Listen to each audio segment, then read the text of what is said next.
The frequent occurrence of violence in schools is of great concern to the opposition, as it is, I'm sure, to many citizens within our society.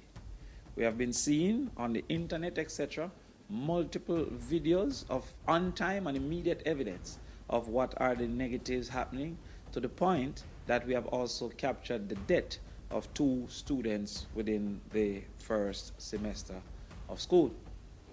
That reality has caused for the opposition to be extremely concerned that the government has responded in the main with slogans, short terms, and unfulfilled promises. Also, proposals unlikely to be effective and efficient.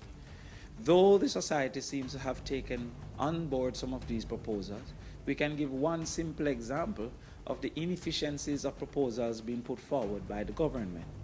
One proposal is that students should be searched at the gates before entering schools, and the ministry has suggested that they will and have provided some handheld metal detectors.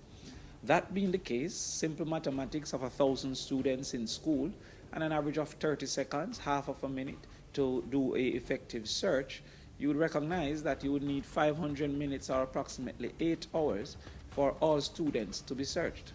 That is the entire period that the school is supposed to last for. And so we figure that these proposals suggest that there is a general misunderstanding of the circumstances surrounding the upsurge in criminal activity, violence, and intent to harm. And also there is a lack of creativity and energy within the Ministry of Education.